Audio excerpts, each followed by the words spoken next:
Supreme court ने आज लखीमपुर खीरी हिंसा मामले की यूपी एसआईटी की तरफ से की जा रही जांच पर असंतोष जताया है और ये कहा है कि पूरी जांच की निगरानी के लिए एक रिटायर्ड हाईकोर्ट जज को नियुक्त किया जाएगा, जो कि इलाहाबाद हाईकोर्ट से नहीं होंगे बल्कि किसी और हाईकोर्ट से होंगे। क्या कुछ हुआ है सुप्रीम कोर्ट में आज की सुनवाई के दौरान, मामले के याचिकाकर्ता शिव कुमार त्रिपाठी से ये जानते हैं। त्रिपाठी जी ने ही चिट्ठी लिखी थी चीफ जस्टिस एनवी रमन्ना को, जिस पर संज्ञान लेते हुए ये सुनवाई शुरू हुई है। त्रिपाठी जी, आपने चिट्ठी लिखी थी, कोर्ट ने संज्ञान लिया और समय समय पर रिपोर्ट भी ली। अब ऐसा क्या हो गया कि कोर्ट को ये कहना पड़ रहा है कि हम एक रिटायर्ड जज को नियुक्त करेंगे और वो भी इलाहाबाद हाईकोर्ट का नहीं होगा, कहीं और किसी हाईकोर्ट का होगा? जैसा आपने देखा होगा कि जितनी भी स्टेटस रिपोर्ट राज्य सरकार ने पेश की है उससे कभी जो है कोर्ट संतुष्ट नज़र नहीं आई। उनका मानना था कि जो है लगता है कि राज्य सरकार कोई ईमानदारी से काम नहीं कर रही है। आपने देखा होगा कि 2 एफआईआर लॉन्च हुई। उन्होंने कहा कि पहली वाली एफआईआर पे उतनी कार्रवाई 219 पे नहीं हो रही है जो 220 पे जितनी तेज़ी दिखाई जा रही है। उनका ये मानना था कि क्या मेन एक्यूज़ को बचाने के लिए सारी प्रक्रियाएँ हो रही हैं। इसी सब को देखते हुए वो बहुत क्षुब्ध नजर आए। उन्होंने कहा कि क्या मेन एक्यूज़ के पास एक ही मोबाइल था और इसके अलावा जो और भी एक्यूज़ थे क्या उनके पास कोई मोबाइल नहीं था? तो उन्होंने इस पर सालवी जी ने कहा कि हाँ, किसी के पास कोई मोबाइल नहीं था। तो इस पर देख के जो है हम देखे होंगे कि जो है जस्टिस कोहली ने कहा कि उनको आश्चर्य हुआ कि इस ज़माने में किसी के पास जो है सेलफोन ना हो। इसको लेके उनको थोड़ा सा आश्चर्य हुआ। तो इसको देखते उन्होंने कहा कि आप एक ही दिशा में जो है जांच कर रहे हैं, लगता है सारी दिशाओं में आप जांच नहीं कर रहे हैं जो और आपसे अपेक्षा की जाती है। तो जैसा मैं भी सुनवाई में मौजूद था, जजों ने बार बार ये कहा कि 3 तरह के हत्या के मामले हैं इसमें। एक किसानों की गाड़ी से कुचलकर हत्या हुई, एक पत्रकार रमन कश्यप की हत्या हुई और एक जो बीजेपी कार्यकर्ता बाद में उग्र भीड़ के हाथों मारे गए। हम तीनों मामलों में इंसाफ चाहते हैं। तो क्या कोर्ट को ये लग रहा है कि तीनों मामलों को आपस में मिला दिया जा रहा है? आखिर पूर्व जज की नियुक्ति के पीछे कोर्ट की मंशा क्या है? क्यों ये विचार जजों के मन में आया? जैसा देखिए, स्टेटस रिपोर्ट तो दिया नहीं था, लेकिन जो स्टेटस रिपोर्ट देख के कोर्ट कह रही थी, लगता है कि उसमें ऐसी कोई चीज़ें उनको नहीं लगी जिससे वो लग रहा हो कि इन्वेस्टिगेशन सही दिशा में जा रहा हो।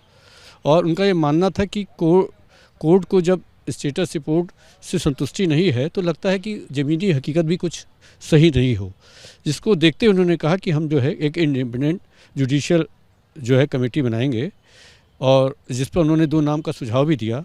एक पंजाब और हरियाणा हाईकोर्ट के जो है जस्टिस रंजीत कुमार जी, जिनके बारे में उन्होंने बताया कि वो आर्मी बैकग्राउंड के भी हैं और क्रिमिनल के जानकार भी हैं। और दूसरा नाम उन्होंने जस्टिस राकेश कुमार, जो अभी 1.5 साल पहले जो है रिटायर हुए हैं। उनका ये मानना था कि इन लोगों के द्वारा कमेटी बनाई जाएगी जो अगर किसी की भी, तो ये ईमानदारी से जो है अपनी सारी चीज़ की मॉनिटरिंग करते रहेंगे और जो रिपोर्ट आएगी फिर उस पर कोई कार्रवाई होगी। अच्छा, लैब परीक्षण जो लैब की रिपोर्ट नहीं आई है, इसको लेकर भी जज बड़े नाराज़ थे कि इसको टाला जा रहा है। किस किस तरह की रिपोर्ट आनी है? यूपी सरकार ने क्या बताया है कोर्ट को? उनका ये मानना अभी बताया कि शायद 15 नवंबर तक वो सारी चीज़ें पेश करेंगे, लेकिन ऐसा अभी कुछ लग नहीं रहा है कि जो अभी समय पे रिपोर्ट आएगी। और रिपोर्ट ना आने की वजह से कोई डिसीज़न ले पाने में भी उनको मुश्किल हो रही है कि जो वो चाहते हैं कि उस रिपोर्ट में देखें कि वो एक्चुअल में क्या है, तब कुछ अपनी वो और जो है निर्णय लेने के लिए सक्षम हो सके। अच्छा, तमाम दूसरे भी याचिकाकर्ता या इंटरवेनर इस मामले में जुड़ गए हैं, जैसे कि श्याम सुंदर जो बीजेपी कार्यकर्ता थे जिनकी मृत्यु हुई थी भीड़ के हाथों पिटाई के बाद। वो लोग सीबीआई जांच की मांग कर रहे हैं। कोर्ट ने इस पर क्या कहा?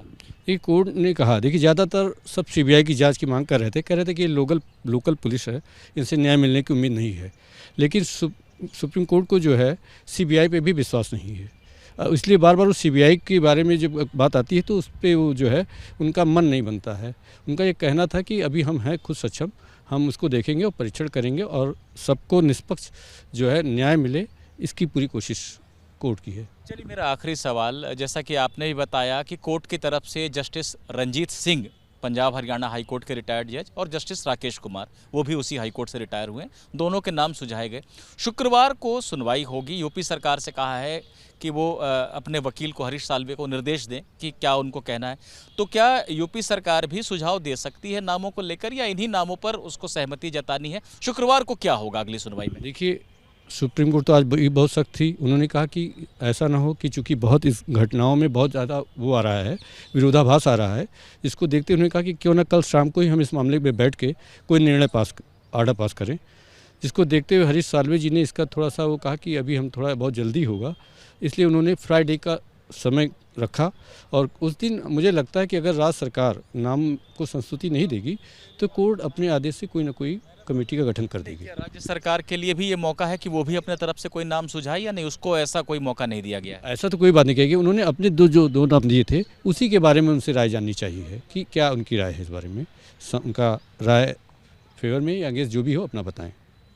तो शिव कुमार त्रिपाठी हमें बता रहे हैं कि सुप्रीम कोर्ट ने 2 नाम, जस्टिस रंजीत सिंह और जस्टिस राकेश कुमार, ये नाम रखे हैं। दोनों ही पंजाब हरियाणा हाई कोर्ट के रिटायर्ड जज हैं, जो कि निगरानी करेंगे पूरे लखीमपुर खीरी हिंसा मामले की।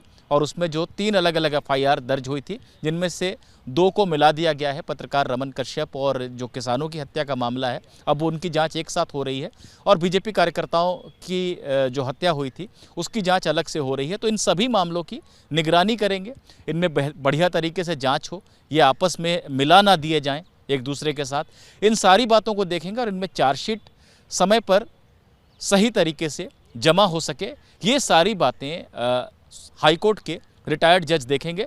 शुक्रवार को इस बारे में निर्णय हो जाएगा कि वो कौन से जज होंगे, उनका मैंडेट क्या होगा, यानी उनको क्या क्या करना है, और कब कब रिपोर्ट देनी है सुप्रीम कोर्ट को, या आगे का जिम्मा उनके ऊपर ही छोड़ दिया जाएगा। ये सभी बातें शुक्रवार को तय हो जाएंगी।